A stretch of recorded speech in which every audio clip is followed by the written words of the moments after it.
Noah Merson. Chapter 18. Freedom from Bad Relationships. We've seen that it's foolish to waste time trying to deal with incompatible people. There are plenty of people around who would want you to be as you are. That doesn't mean, however, that you're likely to find individuals with whom you'll be 100% compatible with the exact same tastes, values, attitudes, and ideas that you have. You're more likely to find individuals with whom you'll have one or more important things in common. In the areas that you have in common, you'll please the other person most by doing what you want to do. That's the way it should be. No sacrifices are required by either person. Such relationships can make your life far more exciting.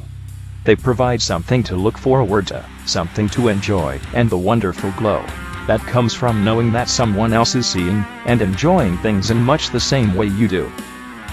Unfortunately, such good relationships often deteriorate into bad ones. What was once a good friendship can deteriorate into a relationship of obligations, conflicts, and distrust. A love affair that started with an ecstatic glow can degenerate into a forum for arguments. A business relationship that began as a source of opportunity can decay into a bitter conflict of interests. Why do such things happen? Is it because no relationship can be expected to last? Is it just impossible for people to get along indefinitely? I don't think so. I think the problem has to do with the way relationships are handled. Once again, too many assumptions are taken for granted, and they create problems because the assumptions aren't realistic. Labels again. The biggest problem probably stems from the ease with which you can label a relationship and then, in effect, treat the individual as if you were the label.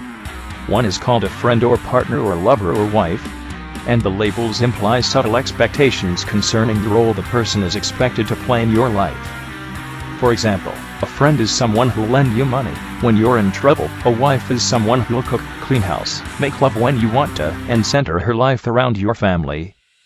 But what the label requires may not be in the self-interest of the person involved, so conflicts can result.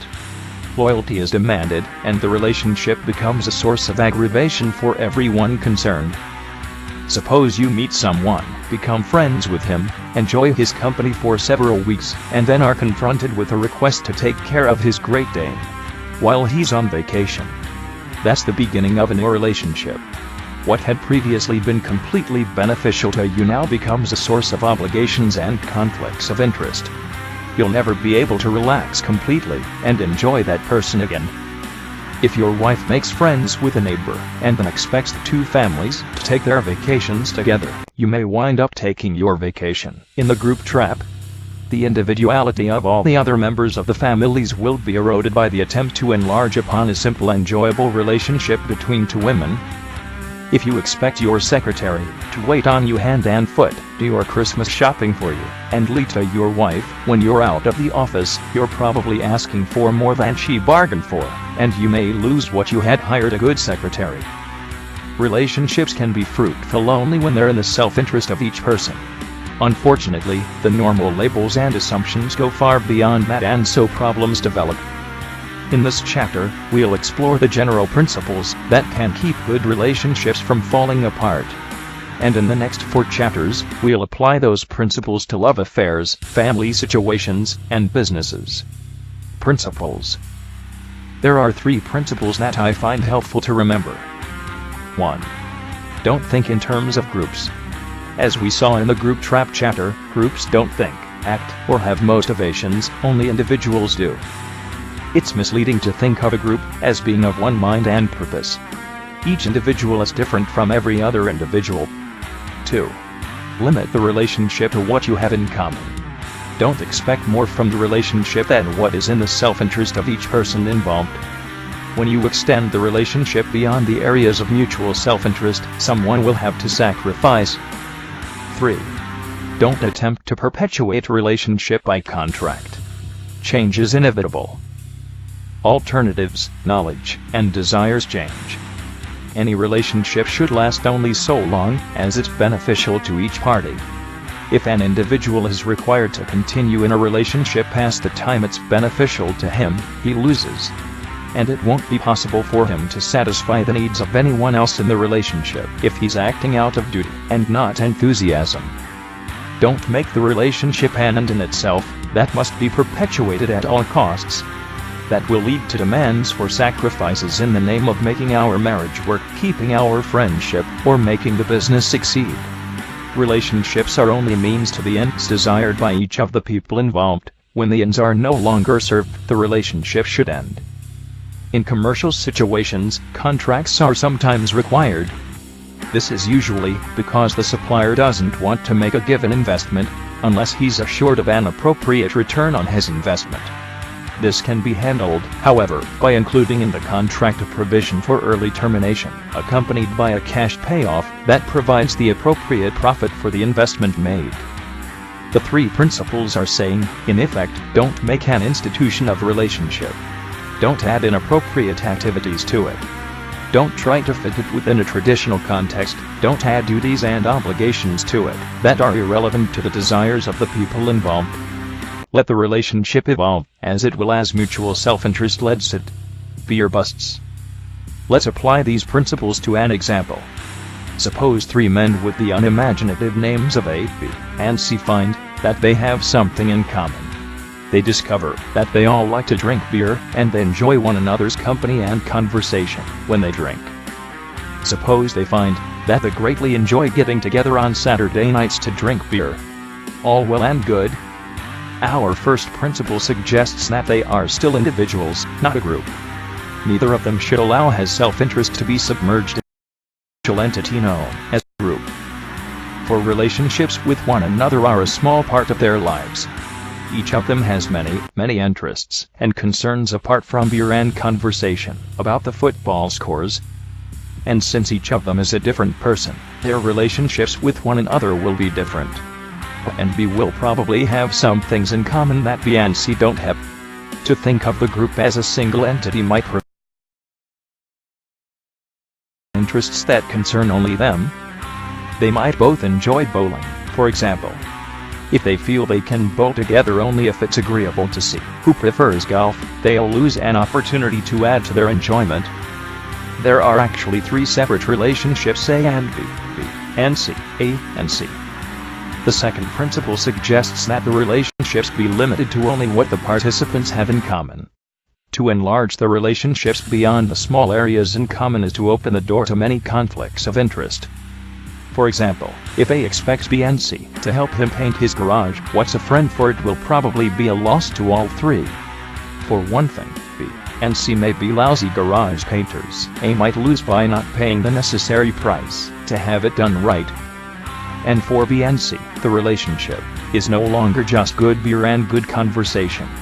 Now it includes duties and obligations. No one will be able to relax completely any longer, for he'll never know when he'll be called upon to set aside his own self-interest. Even if he refuses such requests, it will be a strain on the relationship. The third principle says that you shouldn't try to perpetuate a relationship by contract. In a burst of exuberance and good fellowship, the three buddies might agree to meet together every Saturday night for the next 10 years. But that would probably be a big mistake. For all three of them are changing constantly. Each of them is discovering new alternatives, new motivations, and new interests.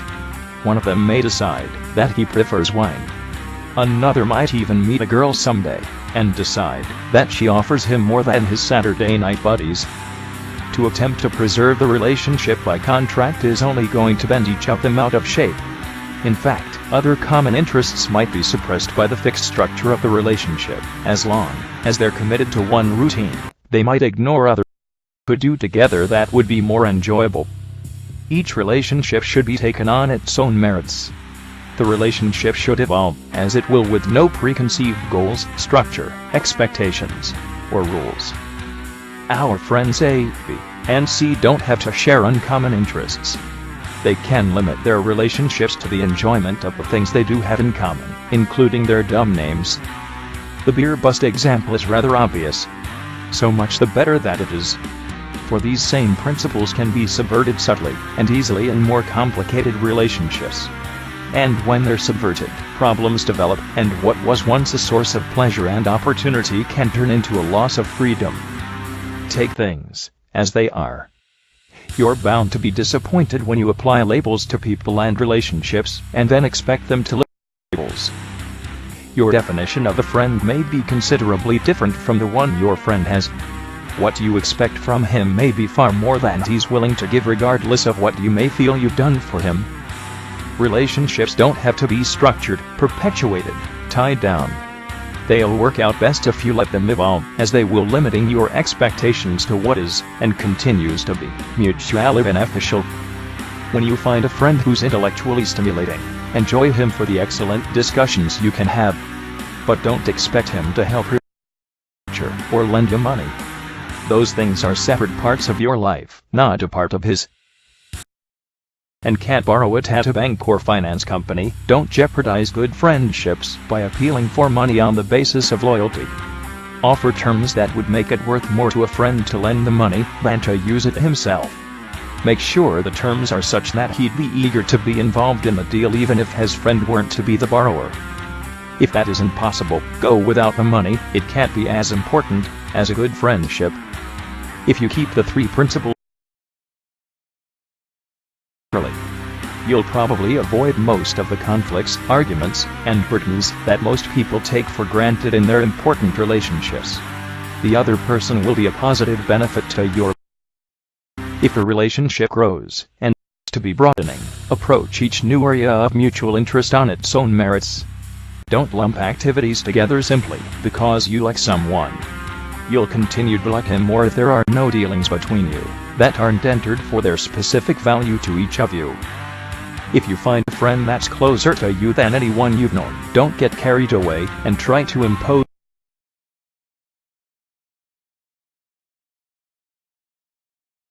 Every decision and every value will be exactly the same between you. If you can accept the differences that exist between you and those you care for, you can make the most of what you have together. If you try to overcome the differences, you'll make it harder to enjoy the things you do have together. Granting freedom. Recognize each person you associate with for what he is, what specifically he has to offer you, and what he might value in you. Don't confuse the issue by bringing in external matters that can only reduce the value of the relationship.